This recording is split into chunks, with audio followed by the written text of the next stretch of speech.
Hi, I'm Jeff McErlain for TrueFire, and welcome to my latest installment of Tighten Up Your Blues. And today, we're going to talk about bends. And just like when I was talking about vibrato, we really want to practice the bends with intent.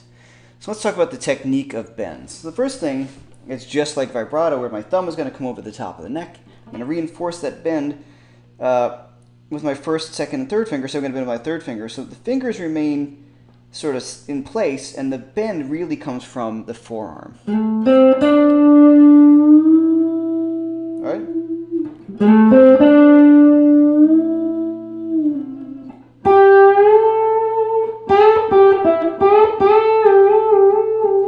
So I'm really kind of turning my forearm to get that strength behind the bend.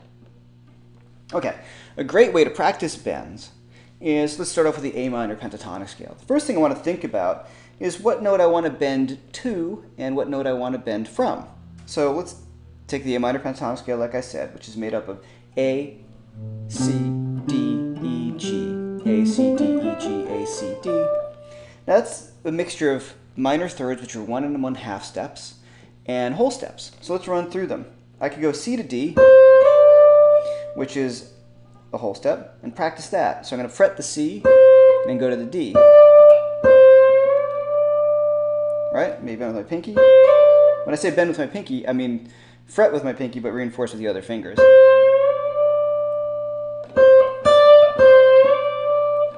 Next one in the scale would be the A to the C, which is going to be very hard to get on the high string. So I might go to the second string.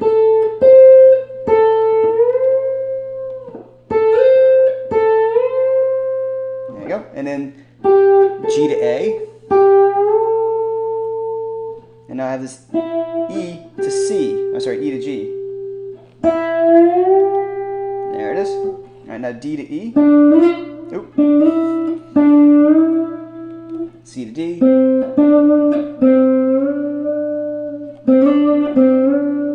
There we go. Now A to C. Right, and I can do that on all the strings, and actually I want to do that. So what I'm going to do now is I laid down a little A minor to F chord vamp. Now I can practice those same bends over the background track.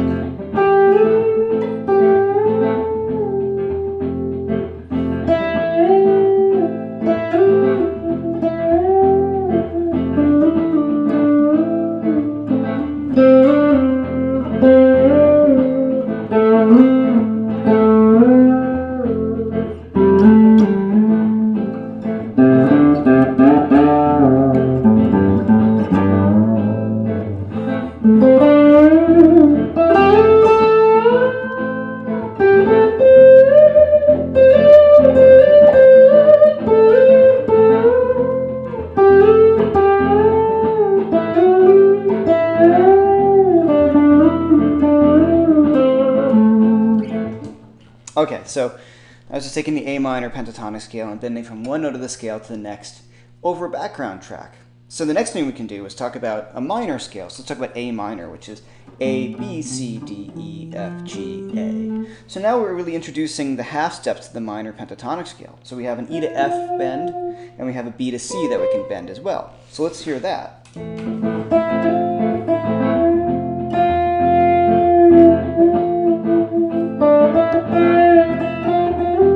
That B to C.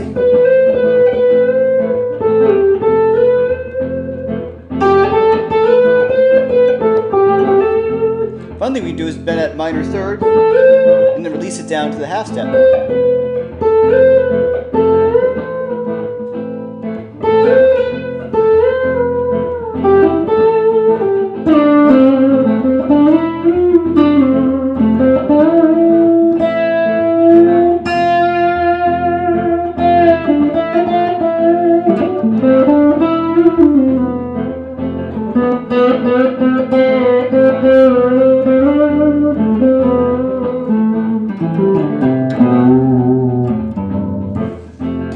Alright, so I can find those bends all over the neck.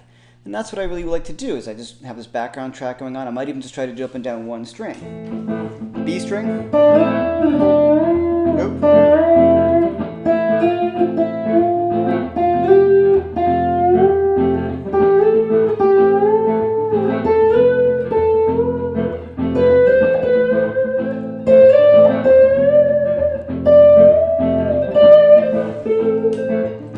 I kind of messed up down there because I just went for it and I didn't really think about it. There we go. So you can really, by practicing these notes individually, you build up your hand strength, which is a huge element of this. You're also fine-tuning your ears, which is also a huge element. Hey, you know, every once in a while you're going to mess up a little bit, but when you practice these things, like I said, with intent, you're really going to reduce that quite a bit. And also when you play it over a background track like I've done, it gives it a musical framework from which you can hear those half steps and whole steps and minor thirds within the scale, and I think it becomes a lot more useful. It doesn't feel as abstract, and you're also making music with it, right? So that's always a key for me. I want to practice my bends, but I also want to make music with them, so I can do the both at the same time, right? I can practice them while making music. So once again, start off with the note you want to bend to, and then you can play the note that you want to bend from. And then you can fret both of them and then practice that. All right, so before I go, actually, let's talk about bending and vibratoing, which is sort of a tough technique. The trick is when we're vibratoing a note, we want to bend above the note, right? Unless we're using a tremolo bar. If we're just using our fingers, we can only bend above. But when we're vibratoing a note that's bent, what we want to do is bend up to the pitch and release the pitch a little bit below.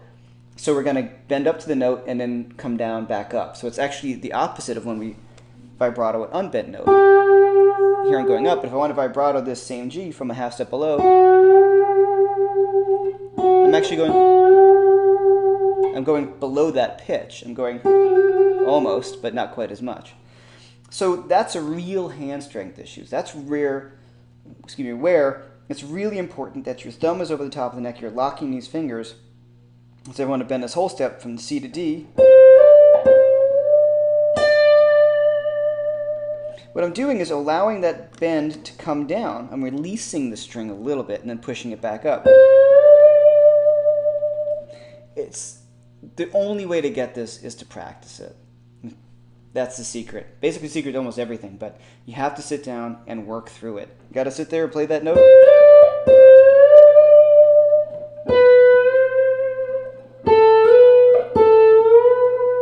Right, so it's all that hand strength and hand control. And like I keep on saying, you have to practice these things with intent. If you don't practice it on purpose, you're not going to get it. Or at least I didn't. I had to sit down and work on the notes and play a pitch, and vibrato it, and see how many different kinds of vibrato I can add to it. You can check out the vibrato installment of this, of Tighten Up Your Blues, to think about vibrato. Now add the bend into it. But like I said, the trick is choose a note you want to bend from, choose a note you want to bend to, sound both of them, then do the bend, and then try to add in the vibrato. And it's a lot more fun over a background track. And a few things to think about. If your fingertips really start hurting, that means you're doing some good work. Okay, so until the next installment, I'm Jeff McErlain, Tighten Up Your Blues, and I'm here with TrueFire.